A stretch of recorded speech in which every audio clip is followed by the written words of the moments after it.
இந்த கஞ்சியை கட்டி விட விடாமல் இப்படி ரெண்டாம் தரம் ஊற்றி இப்போ சொல்கிறேன் நீங்கள் இப்போ தரம்.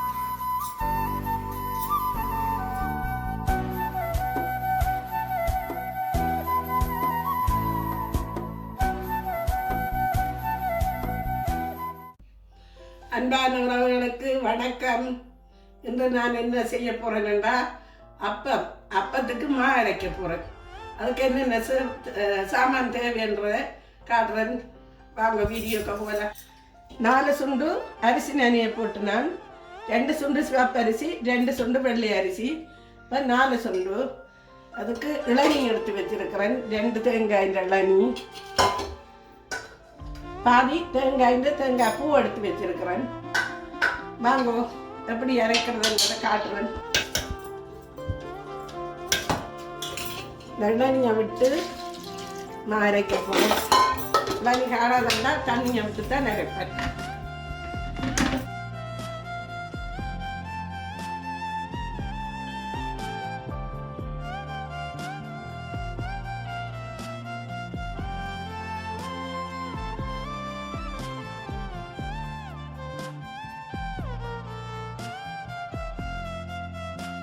ரெண்டாவது தரம் அரைச்சிட்டேன். பாருங்க எப்படி அரைச்சி ஊற்றுறேன்னு. இப்படித்தான் ஊற்றுறேன். நான் 3வது தரம் அரைக்க போகிறேன். முளரிசியும் இதே மாதிரி தான் அரைக்க வேணும். அரைச்சிட்டு உங்களுக்கு பாருங்க காட்டுற மிச்சம் என்ன செய்ய வேணும். இது 3வது தரம்.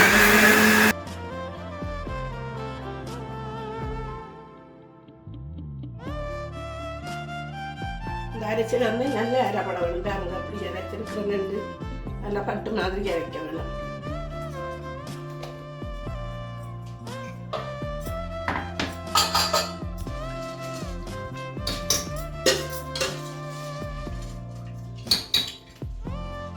இது இப்போ கடைசியாக அரைக்கிற அரிசி.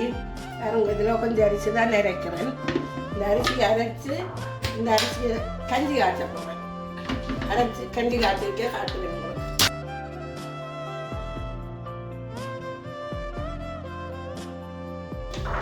இந்த கஞ்சியை கட்டி விடாமல் இப்படி காய்ச்ச வேணும். காய்ச்ச கட்டி விடாமல் வரும். எப்படியும் ஒரு 20 நிமிஷம் எடுக்கும் இந்த கஞ்சி காய்ச்சறதுக்கு.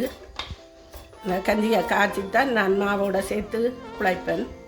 குழைக்கும்போது உங்களை காட்டுவேன். கஞ்சி காய்ச்சியாச்சு. அடுப்பை ஆஃப் பண்ணி கொஞ்சம் நேரம் ஆற விடுவேன். ஆற விட்டு தான் பிறகு மாவுக்க போட வேணும்.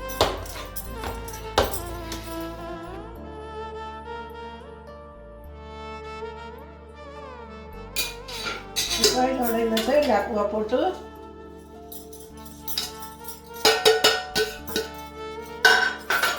அரைக்க போகிறோம்.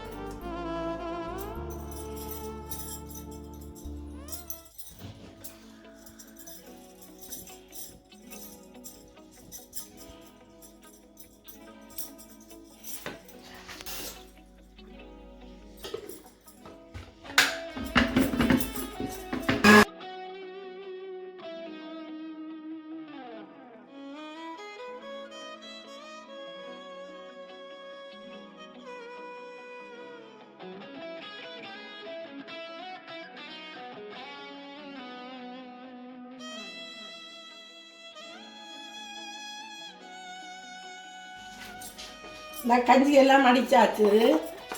எல்லாம் அடித்து தேங்காய் பூ எல்லாம் சேர்த்து அடித்து இப்போ இதில் மாவோட ஊற்றுவேன்.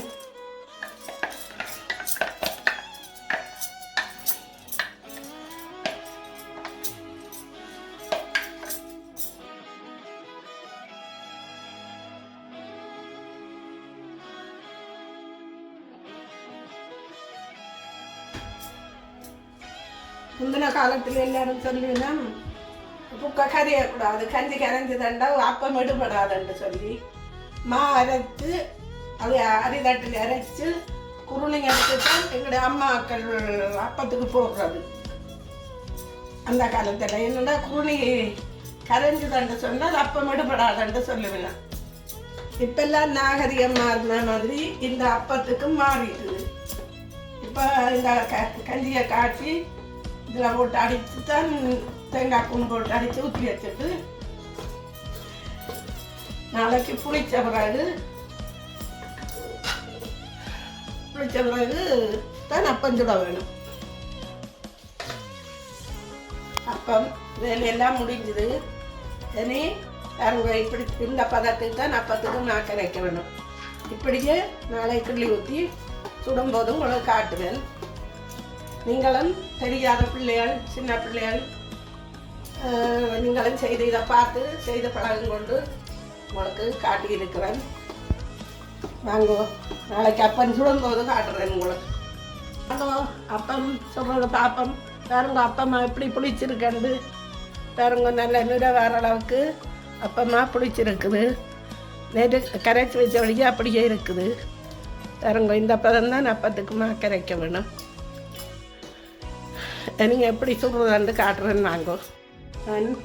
நான் நேற்று அப்பத்துக்கு உப்பு போடுறேன். இப்போ தான் உப்பு போட போகிறேன். அரைவாசி மாவு எடுத்து தான் இப்போ உப்பு போட போகிறேன். இது பால், அப்பத்துக்கு பால் 3 டின் பால் உடைச்சி வச்சுக்கிறேன். அப்பத்துக்கும் சீனி உப்பு போட போகிறேன்.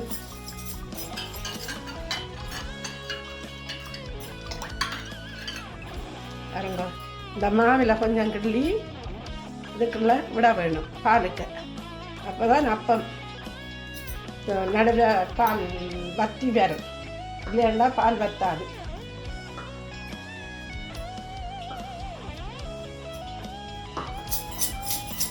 சுடுறதுக்கு சட்டி நல்லா சூடாக வேணும். நான் சூடாக விட்டுட்டேன்.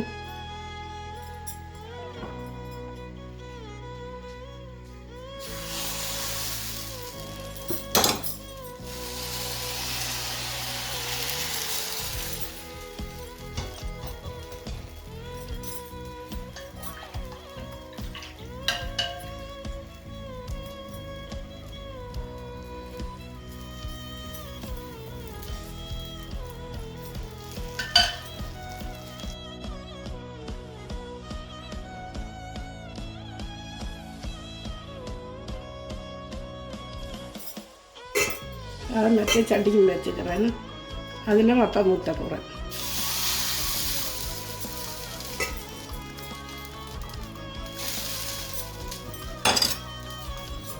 2 தரம் ஊற்றி இப்போ சுடுவேன். இந்த அப்பம் தரங்க எப்படி இருக்கல்லு.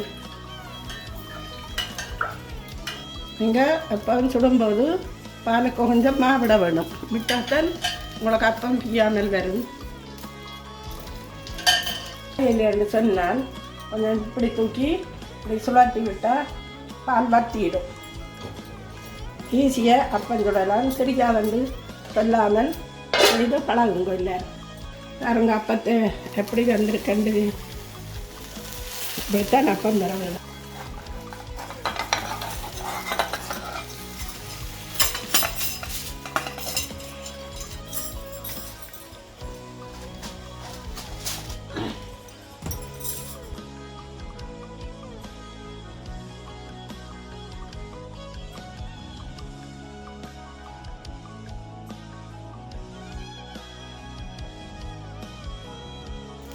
ஓரியோ அப்பம் போட்டு இருக்கிறோம். இப்போ இது சின்னாக்களுக்காக கொஞ்சம் ஓரியோ போட்டு சொல்கிறேன்.